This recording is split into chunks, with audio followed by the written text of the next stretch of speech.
दोस्तों, जैसा कि तुम लोगों को पता ही होगा कि बिग बॉस 17 शुरू हुआ है और इसमें बिग बॉस ने as a contestant UK07 writer को बुलाया है। और जिन जिन लोगों ने बिग बॉस देखा होगा उन लोगों को ये पता होगा कि UK07 राइटर पूरे घर में दिखे ही नहीं। इनफैक्ट बिग बॉस देख के ऐसा लगता था जैसे कि अनुराग बिग बॉस में है ही नहीं, क्योंकि ये तो टट्टी है। कहीं भी नहीं दिखता था। वो बस लेटा हुआ, बैठा हुआ, सोया हुआ, बस ऐसे ही नजर आता था। उसका खुद का कोई भी मुद्दा नहीं था, ना ही वो किसी के मुद्दे में पड़ता था, ना ही वो किसी से बात करता था, ना ही कोई उससे बात करता था। वो बस आराम से आके घर में जैसे बंदा लेटा होता बैठा होता ना, बस यही काम था उसका बिग बॉस के पूरे घर में। और उसकी बातें इतनी ज़्यादा अजीब सी होती थी कि सलमान सर से लेकर के, घर के सारे सदस्यों से लेकर के, बिग बॉस तक, और जो ऑडियंस होती है बिग बॉस की, यहाँ तक कि जो अनुराग की ऑडियंस थी वो खुद बोलती थी कि अनुराग तू क्या बोल रहा है, कुछ समझ आ रहा है तेरे को कि तेरा बोलने का मतलब सेंस क्या है क्या नहीं है। मतलब अलग ही वो कुछ भी बोलता था और किसी को कुछ समझ नहीं आता था बंदा कहना क्या चाहता है। तो ये कुछ इस तरीके की उसकी अजीब सी गेम थी जो कि मुझे नहीं लगता कि उसको खुद को भी समझ आई होगी। इनफैक्ट जो अनुराग की ब्रो सेना है वो भी काफ़ी ज़्यादा शॉक्ड में थी कि हम इसके फैन हैं। मतलब इस जोकर अनाड़ी के, जिसको कि खुद का कोई गेम नहीं है, खुद का कोई वजूद नहीं है, वो क्या बोल रहा है, वो क्या कर रहा है, उसको खुद को कुछ समझ नहीं आ रहा था। वो बहुत बहुत बहुत ही ज़्यादा कंफ्यूज रहा है पूरे घर में, पूरे बिग बॉस की जर्नी में। उसका कोई भी रोल नहीं था, कुछ भी नहीं था। बिग बॉस भी सोचता होगा कि ओ भाई, मैंने क्यों इस बेवकूफ़ इंसान को घर में बुला लिया। मेरी मत मारी गई थी जो मैंने अनुराग UK07 राइटर को बिग बॉस के घर में बुला लिया। ये बंदा तो कुछ कर ही नहीं रहा है, ये बंदा तो कुछ बोलता ही नहीं है, ये बंदे के पास तो कोई खुद का मुद्दा ही नहीं है, ये बंदे के पास खुद का तो कुछ है ही नहीं। क्या बोला तूने?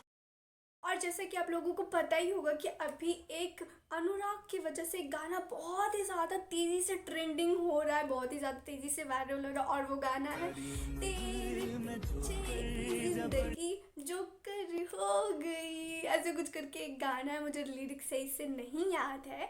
बट जोकर वाला जो गाना है वो बहुत ही ज़्यादा वायरल हो रहा है अनुराग के ऊपर। और अनुराग का फोटो लगा के उसके मुंह पे जोकर वाला इमोजी डाल के सब लोग ऐसे फनी में वे में मजाक उड़ा रहे हैं उसका। और आप लोगों को याद होगा कि जब एल्विश यादव बिग बॉस में गए थे, बिग बॉस OTT 2 में, जब एल्विश यादव घर में गए थे तो उनका एक कितना ज़्यादा उनके ऊपर सॉन्ग ट्रेंड हो रहा था, वायरल हो रहा था। तो बहुत ही ज़्यादा ट्रेंड में था वो वाला गाना। तो अभी मुझे लिरिक्स याद नहीं आई है, बट ऐसे कुछ गाना था ना, राव साहब कुछ ऐसे करके, वो गाना कितना ट्रेंड में चला था। सब लोगों ने भर भर के उस पर रील्स बनाया, फोटोज पे लोग डालते थे। तो वो एक होता है कि हाँ यार, ये बंदे में कुछ दम है, कुछ है, ये बंदा कुछ कर जाएगा। जब बिग बॉस में अनुराग आया तो उसका तो ऐसा सीन हो गया कि उसका मजाक बनने लगा। वो अगर मतलब सलमान सर कुछ उससे बात करते थे या बिग बॉस कुछ बोलते थे या कुछ भी टास्क होता था, या फिर वो घर में ही कंटेस्टेंट से अगर कुछ अपनी बातें या राय रख रहा होता था, तो वहाँ पे उस तरीके से नहीं बोल पाता था, ना ही अपनी बातों को दूसरों को समझा पाता था कि उसके कहने का मतलब क्या है।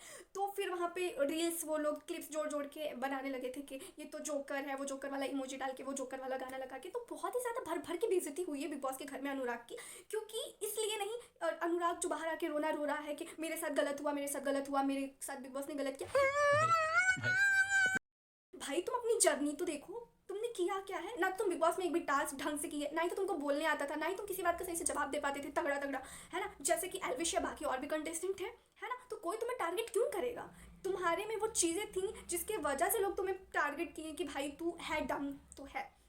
ठीक है, ये कोई इनकी पर्सनल दुश्मनी नहीं थी, कोई तुम्हारे जानी दुश्मन नहीं हो तुम बिग बॉस के या ऑडियंस के कि लोग तुम्हें ऐसा करेंगे। तुम कुछ थे गड़बड़, मतलब कि नहीं थे तुम उस तरह के जैसे बाकी ऑडियंस थी, एक स्ट्रॉन्ग पर्सनालिटी, तुम नहीं बोल पाते थे ढंग से। तो इसलिए ये सारी चीज़ें हुई तुम्हारे साथ। जैसे कि बिग बॉस से आते ही अनुराग रोना रोना गाने लगा कि मुझे तो बिग बॉस ने निकाला, मैं फाइनल में पहुंचने वाला था। तुम फाइनल में कैसे पहुंच सकते, तुम घर में नहीं दिख रहे, ट्रॉफी लेने की बात तुम कैसे कर रहे हो, कैसे, मतलब कोई सेंस बनता है इस बात का। इन्होंने एक सॉन्ग भी बनाया है बिग बॉस के ऊपर जिसमें इन्होंने बिग बॉस का डिस ट्रैक कुछ ऐसा सा निकाला हुआ है। तो वो मैंने अभी सुना तो नहीं है, बट हाँ अगर आप लोग बताना, अगर उसके ऊपर आप लोगों को नेक्स्ट वीडियो चाहिए तो मैं बनाऊंगी उस चीज़ के ऊपर। और यार एक शिकायत थी तुम लोगों से, तुम लोग वीडियोस तो देखते हो बट तुम लोग ना यार मतलब सब्सक्राइब नहीं करते हो। मैं आप लोगों से हाथ जोड़ के निवेदन करती हूँ कि आप लोग जो मेरी वीडियोस देखते हो तो प्लीज़ मेरी वीडियोस को देखने के साथ साथ मेरे चैनल को प्लीज़ प्लीज़ प्लीज़ सब्सक्राइब भी कर लिया करो प्लीज़, क्योंकि बहुत खुशी होती है, हम इतनी मेहनत से वीडियोस बनाते हैं, अगर सब्सक्राइबर्स आते हैं बहुत खुशी होती है और आपके कमेंट्स भी देख के बहुत खुशी होती है। तो प्लीज़ अच्छे अच्छे कमेंट्स किया कीजिए और हाँ प्लीज़ सब्सक्राइब तो कर लिया करो यार प्लीज़। तो ये थी आज की वीडियो, आई होप कि आप लोगों को पसंद आई होगी। अगर आप लोगों को मेरी वीडियो पसंद आई तो प्लीज़ मेरे चैनल को लाइक करके सब्सक्राइब कर देना। और यहाँ पे नीचे इंस्टाग्राम की आईडी का लिंक दिख रहा होगा तो प्लीज़ आके फटाफट से मुझे इंस्टाग्राम पे फॉलो भी कर लो। Okay bye bye, love you all.